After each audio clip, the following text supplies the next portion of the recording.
Co-leader here for Nashoba Indivisible. So thank you all so much for coming. So I have a short little talk that I just wanted to share with everyone. This is a tough audience too. All right. So we formed Nashoba Indivisible, which is a part of a huge national indivisible organization with a mission to save democracy. I'd also like to introduce our steering committee members. Heidi LeClaire, I don't know where she is. If you hear me, you can raise your hand. She's around here somewhere. She's in an orange safety vest. You need it louder? Let's see.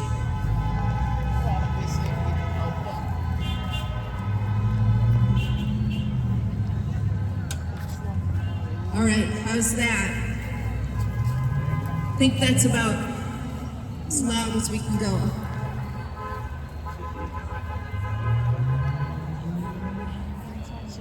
All right.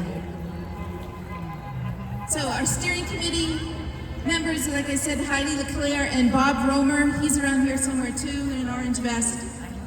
And Maria, right here in the orange and yellow. So if you have any questions, come see one of us. And if you're not already on our email list, please sign up. We've got a sign-up sheet over there. So just a few housekeeping words. There's a porta potty way over there that you'd have to walk through the field to go to. So if you need to know where that is, just come see one of us. We can direct you.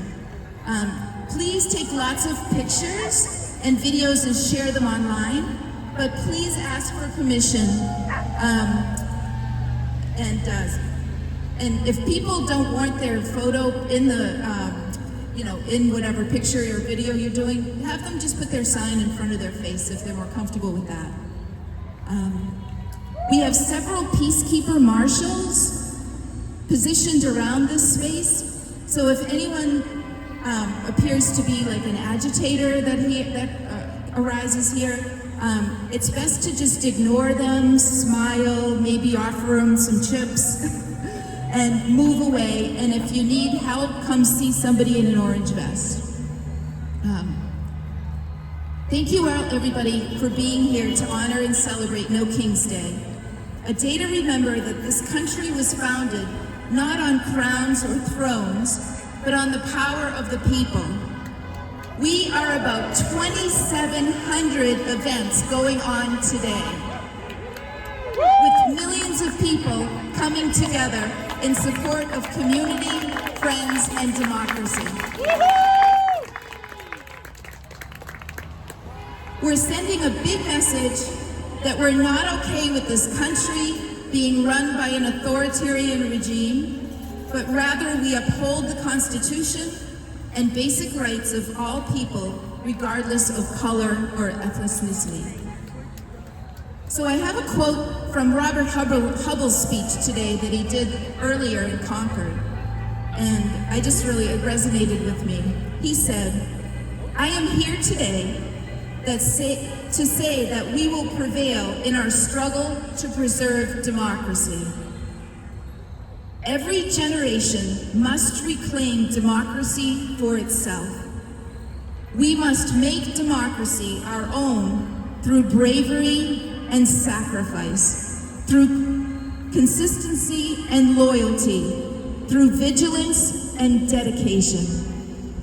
Future historians will record this president was an enemy of democracy, and that he was stopped by ordinary citizens who cared enough about their country to take to the streets in peaceful protests until their voices overwhelmed the president's enablers and corporate masters, reclaiming democracy for our generation.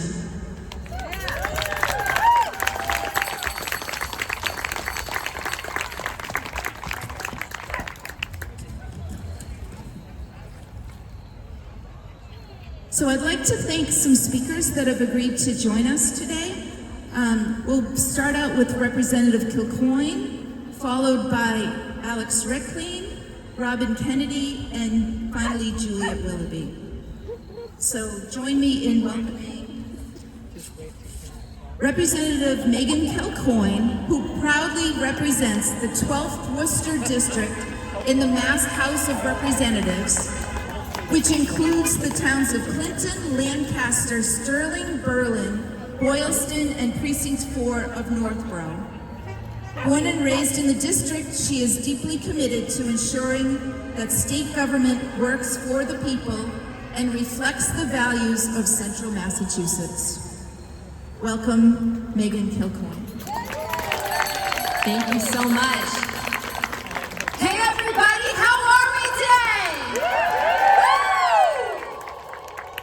Hey everyone, I know some of you know who I am. My name is Meg Kilcoyne. I am state representative for this community, Lancaster, and a few others. I know I saw some friends from Clinton, Sterling, Boylston, and Northborough, and a few others. So good to see you all, and I want to welcome all my friends who aren't in my district but are from the Nashoba Valley region. So welcome to Lancaster. Thank you all for being here.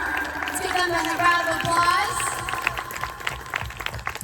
I also want to give a quick shout out, my friend Representative Kate Hogan, who represents other towns in the Nashoba area, wanted to extend her wishes to be here. She's actually at another No Kings rally, so we are represented far and wide in the Nashoba Valley and Central Mass region to show how much we love this country and we love democracy, all right? Woo!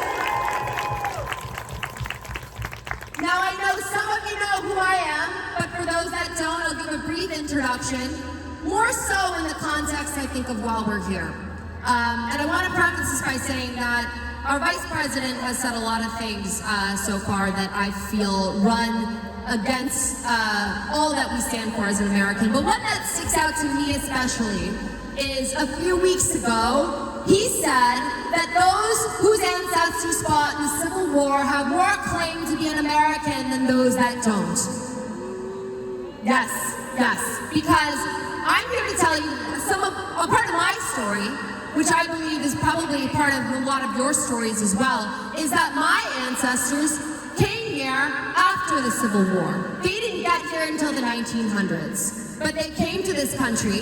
They worked in a factory right down the road, 6 days a week, 12 hours a day, because they knew that this country was the place that they could build a future for their family, and that they could raise a family and build a community, and they did that. Their daughter, my grandmother, was born in 1919, a year before the 19th Amendment was ratified the next year. She was born into a country where women couldn't vote. What she probably didn't know, well, she definitely didn't know, is that her granddaughter would one day be born into a country, thanks to the people that came before it, that allowed her to run for office in the year of 2020, become the first woman to represent the 12th Worcester District.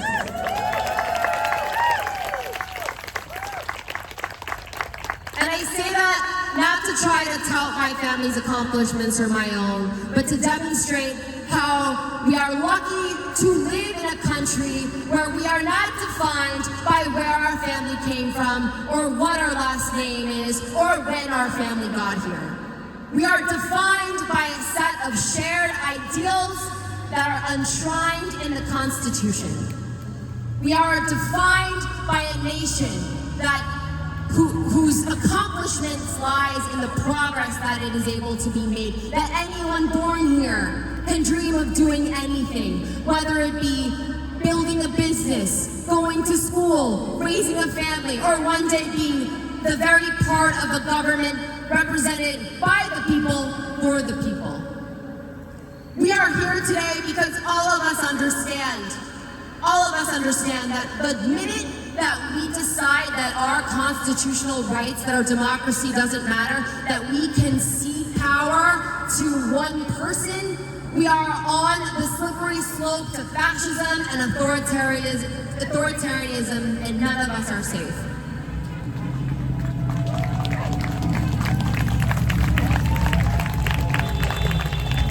I am so proud to stand with each and every one of you today, no matter where you come from in this area. I am so proud that this little community of Lancaster, in what is frankly a place, and even in Massachusetts, people forget Central Mass exists, but where I think at last count, maybe 500 people are here strong to stand up for our country and show our love for America.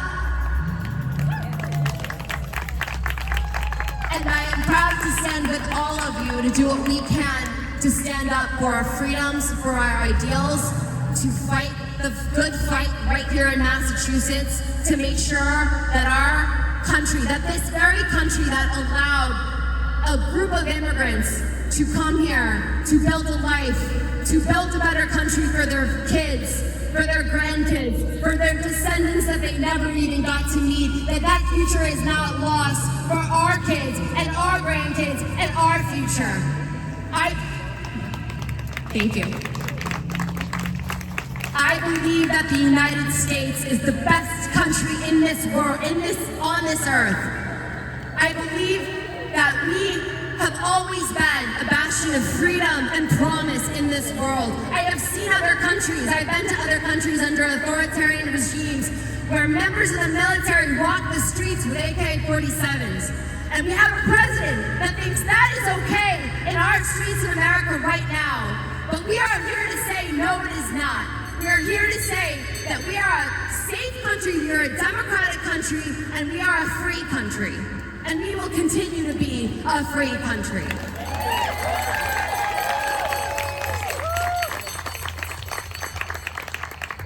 So I know all of us want to get back to making sure we're getting those beeps as they drive along. I've seen some incredible signs here today. I saw a friend of mine who had a sign that I'm going to shout out right now, Karen, with her Grandma's Against Fascism, with the picture of her father who served this country in World War II, which I think is the epitome of all of the signs I see here today. Just illuminate how much we love this country, how much we care about freedom, and how much we care about democracy. So I'm so proud to be with you today. I'm so proud to be here to stand up for our rights, to stand up for our freedom, and I'm more proud than ever that as we go forward, that we're going to continue to stand up for our community, we're going to continue to stand up for our residents, and we're going to continue to make sure that we protect our democracy each and every single day. Thank you, thank you, thank you, everybody who showed up today. It truly makes a difference. It truly shows that we are not okay with our democratic norms being trampled on, and that we're going to continue to show up and say that it's not okay, and that we're going to make sure that our country will continue to be a democratic and free nation. God bless everybody, God bless the United States, and with all of us here today, we're going to continue to make sure that our country and our flag stands for the most important thing, and that is freedom. Thank you. Thank you so much. Appreciate that. All right, so our next speaker is Senator Robin Kennedy. Born and raised in Worcester, serves as the state senator of the 1st Worcester District. Robin Kennedy. Thank you so much. Hello, my beautiful community out here today. While I don't have the opportunity to represent the town of Lancaster, it is so wonderful to be standing on these grounds here with you today and joining with all of you in a collective message with our neighbors from around the country that we lift our voices so it goes directly to Washington, D.C., that says we will accept no kings ever. We will never bend the knee to an authoritarian president. We stand strong today, and we stand strong every day. And I want to thank my friend and colleague, Rep. Meg Kilcoyne, which I do have the privilege of representing a couple towns with. We stand in this moment of recognition of who cannot be with us today. Our neighbors in every single community in this Commonwealth who have journeyed from countries around the world to make Massachusetts their home, and who right now are being hunted and terrorized by our government. We stand in solidarity with our neighbors. We stand as your state government with our governor in solidarity to say we will not allow this on our land. Ever since our forefathers stepped foot here and stole the land that we're on now, we have been and will always be a nation of immigrants. And let's be clear, that is what makes America great. Yes! And I'm so grateful to look out at this crowd here today and see so many here who join us in standing in defiance of a government that seeks to divide us, that seeks to devastate us, and that seeks to destroy the very values that make us great, the values of diversity, the values of equity, the values of inclusion and belonging. Let me say that again, and I hope this gets down to DC. We believe in diversity, we believe in equity, and we believe in inclusion, and we will never falter. You know, history tells us, and Dr. King taught us, that arc towards moral justice is long. And we in this moment in time are up against the forces of evil that are not just slowing us on that journey, but that seek to destroy that very arc of justice. But what we know is that the legacy of the justice seekers, the legacy of the freedom fighters before us is now in our hands. We are the ones with the responsibility to carry forward that work. Our children are watching. The history writers are writing our story. I'm so grateful to see you all here today, but my question is, what will you do tomorrow? What will you do on Monday? Continue to show up. Continue to care for and protect your neighbors. They need us right now. We all need to collectively raise our voices, to observe, to record, to be vigilant at what is happening. You know, I've always been a believer, and like Meg Kilcoyne, I believe in this country and the values that my family came here to be part of. And I am a believer that though we are weeping through that dark night, that joy cometh in the morning. And I believe that because I know that it is light that drives out darkness, and as I look around this space here, you are the light. You are the light that is going to drive that darkness out. And we, as your government here, are going to stand in solidarity with you today and every single day. So thank you so much. It's such a pleasure to be here. Thank you. Thank you so much, Robin. All right, we have two more speakers. Next up is Alex Rickling. Alex is a Democratic candidate for U.S. Senate from Massachusetts. He lives in Acton with his wife and two young sons. He had never run for office before Trump's second term, but as a former high school history teacher, he had studied how opposition parties have resisted authoritarianism and what happens when they fail to. Watching Democrats respond to Trump's return to power, Alex recognized too many of those same warning signs. His campaign is driven by the same question at the heart of this protest. How do we fight back effectively against a rising authoritarian regime? Please welcome candidate for U.S. Senate, Alex Rickling.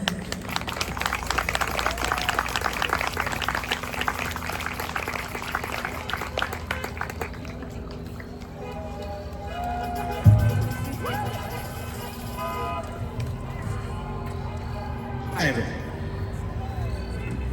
Why are you here today?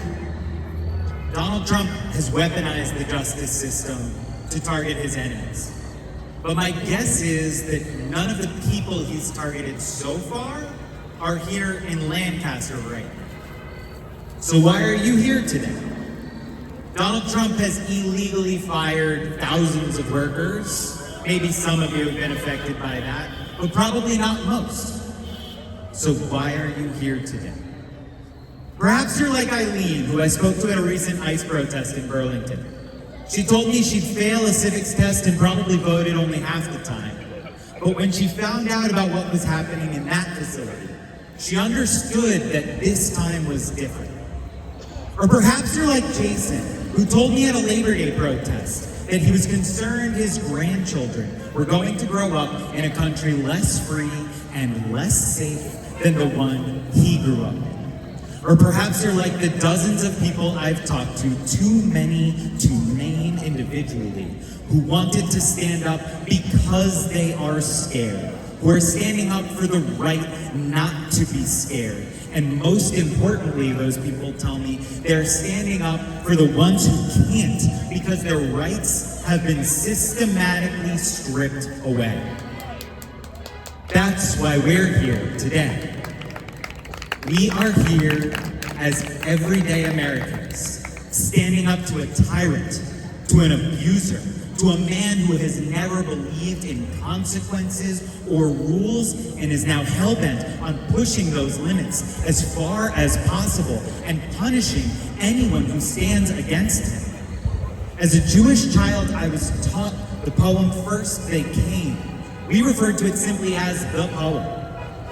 The version of it that's inscribed on the Holocaust Memorial in Boston reads, "First they came for the communists and I didn't speak up because I wasn't a communist. Then they came for the Jews and I didn't speak up because I wasn't a Jew." The poem continues like this until the final line, which changes to say, "Then they came for me. And by that time, no one was left to speak up."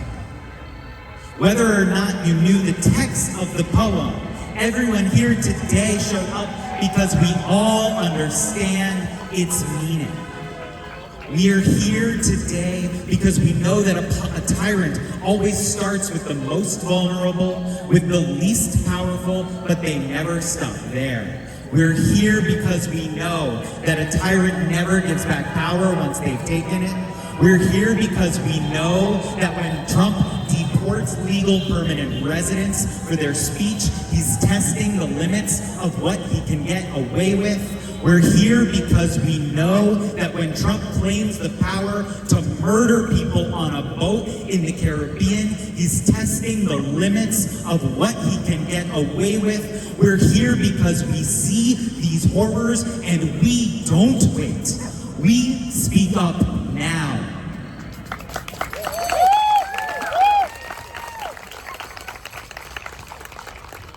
First, they came for Los Angeles and Washington, D.C., but we did speak up because we knew that then they would come for Chicago and Portland, and we got louder because we knew that then they would come for Boston and Worcester, and then they would come for Lawrence and Lancaster. When we showed up today, we are ordinary Americans taking part in the largest sustained protest movement in American history, and none of us are waiting for the poem to finish. When we show up today, we are a signal to every passerby, to every media member, to every legislator that we, the people, see Trump's terrors, but we refuse to be terrorized. That we, the people, believe in a constitution that Trump is tearing to tatters. That we, the people, are many and mighty and united, indivisible, like the country that rose against a king once and the country that rises now to stop another before it's too late.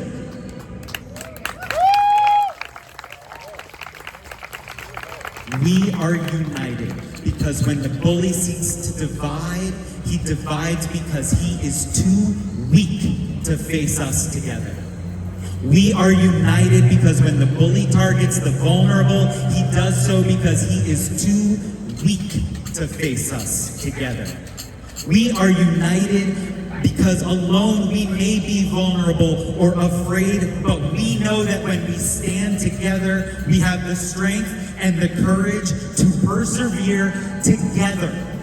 First, they came for Mahmoud and Romesa and Kilmar, and we did speak up because we knew that then they'd come for Letitia and James and Adam and Lisa, and we came here to show strength together because we knew that despots never stop there, and then they'd come for Alex and Teresa and Tom and Lauren. I'm here for the same reasons you're here. I'm a dad, I'm a teacher, I'm a volunteer. I'm an ordinary American taking part in our proud history of standing up, of fighting back, of declaring independence from kings who think they are above the law, of declaring independence from tyrants who think their word is law and who try to scare everyone else into falling in line. No one here is falling in line. No one here is waiting for the poem to finish. Thank you.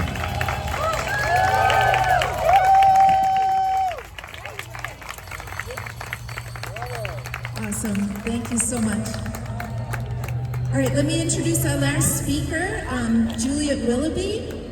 She's a practicing attorney. She is participating in this protest for very specific reasons, in no specific order. She's a second-generation American. Her parents came here to continue their Christian education. In doing so, they quickly realized that there was a battle they could not avoid. This battle was that for civil rights. Her father marched in Selma, and her mother changed the course of her life after the Watts riots on August 11, 1965, Juliet's 5th birthday. The second reason is that while she was teaching policy, human behavior, social problems, race and ethnic relations, she would tell her students that they need to practice standing for the small things, so when the time came to stand for the big things, their legs would be strong. The third reason is that she must be an example for her former students, as well as carry on her parents' legacy. The final reason is that she has no choice. She's an attorney. She swore an oath to uphold the Massachusetts Constitution and the Constitution of the United States of America. The Massachusetts Constitution, written by John Adams, is the oldest functioning written constitution in the world. It served as a model for the U.S. Constitution, which was drafted 7 years later. So let me introduce Juliet Willoughby.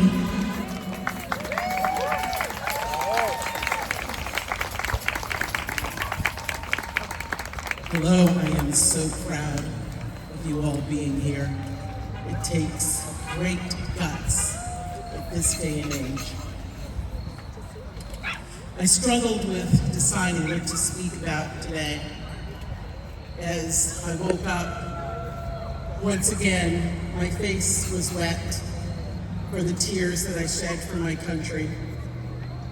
Some would find it funny that a black woman would be shedding tears for the United States of America. Let them laugh. As a naive child, I stood and said the Pledge of Allegiance with my full chest. I participated in the Slave Day auctions in school. The level of denial that is available to a child is massive. The lack of caring and knowledge of teachers can be forever damaging. But still I cry for my country. I thought about speaking about the illusory truth effect. about one of the ways that we got here, that we've gotten to this point, then I began to see that there were many little ways that we got to this point. Those who would give up essential liberty to purchase a temporary safety deserve neither liberty nor safety. That was said by Benjamin Franklin. On September 11, 2021, we experienced an attack on our homeland. At that time, I had a wonderful friend, and she had experienced life in Nazi Germany. She was born in 1929 and immigrated to the US in 1952. She spoke of flag-lined streets, flags on houses. She spoke of hyper-patriotism. She lived through Kristallnacht, and she feared for this country. Sadly, I can say that I am grateful that she is not here to view what's happening with us today as we follow the same pattern. In our fear of experiencing this type of attack again, we gave away part of our freedoms. We got the Patriot Act and other things, and on its face it was almost wonderful, but we gave up some essential liberties. Liberty to purchase temporary safety, and then we started to eat our own.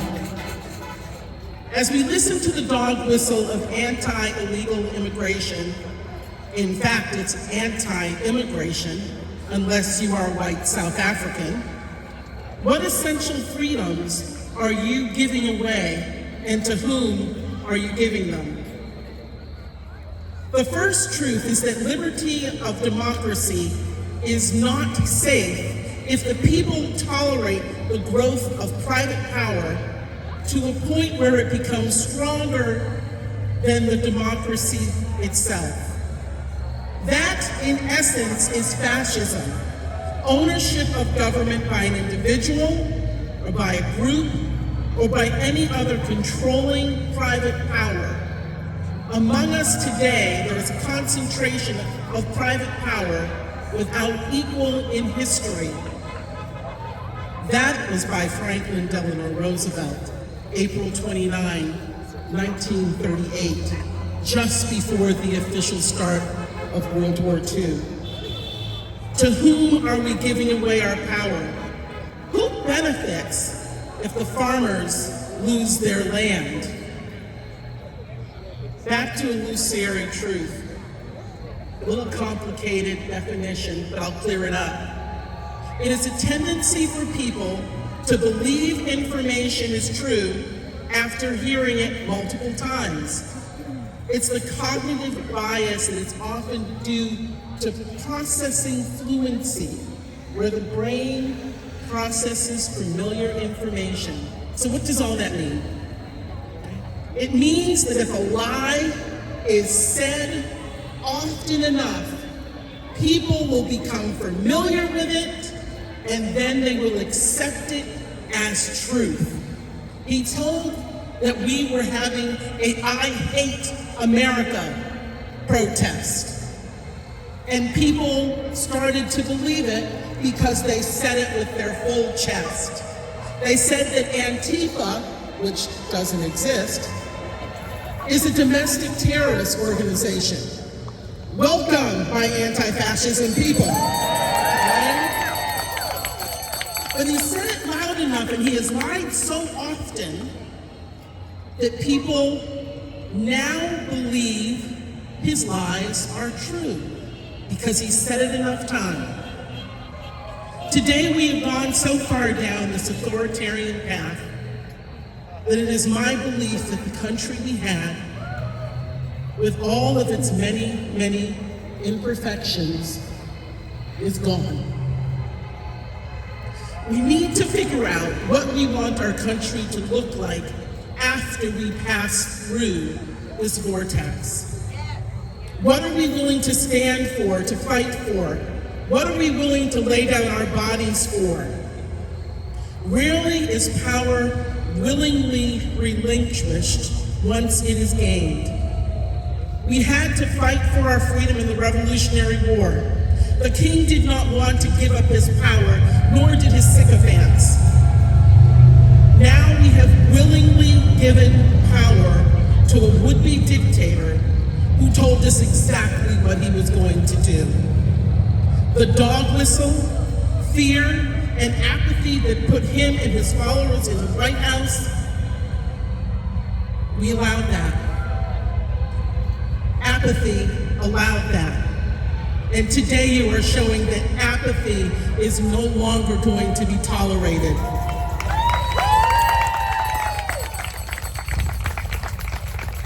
If you question whether you should continue to protest,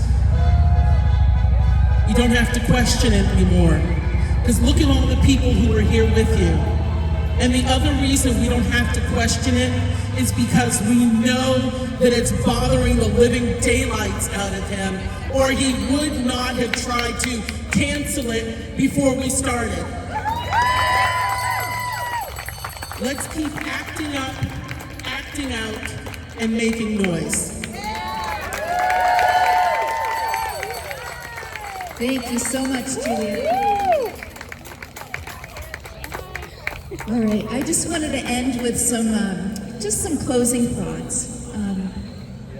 With all of the chaos that surrounds us every day, know that we have the ability to tune into our deepest self, our core being that's always at peace.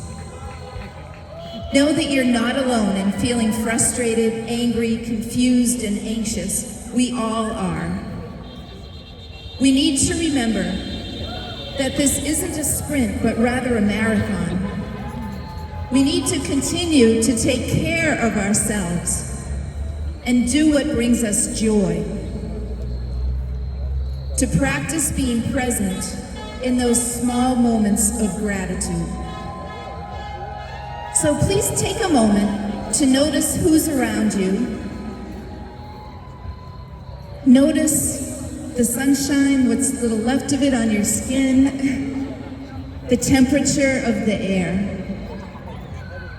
Close your eyes if you feel comfortable, or just have a soft, unfocused gaze ahead of you on the ground. Relax the muscles of your face, your jaw, your shoulders. Begin to tune in to how you're feeling in this moment. Bring your awareness to your breath, inviting your breath to slowly expand into your belly, calming your nervous system. Let's all be silent just for a couple of moments, honoring our core being of peace.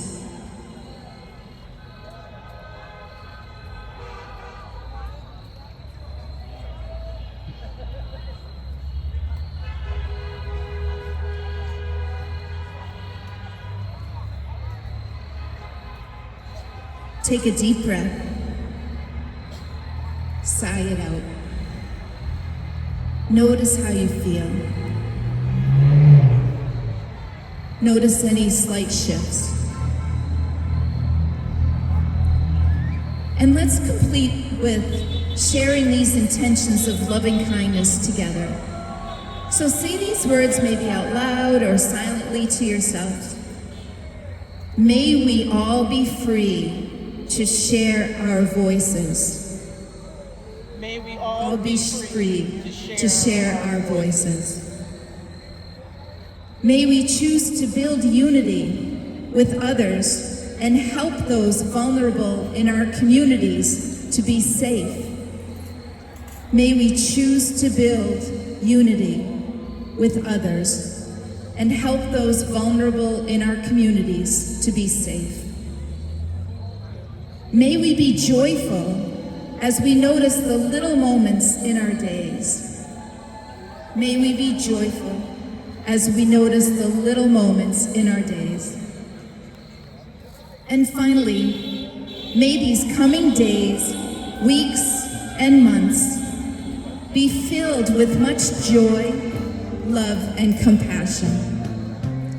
Thank you all for standing here in defense of our democracy. We are the reason it lives on. We are the resistance. We are the hope. Thank you, everybody.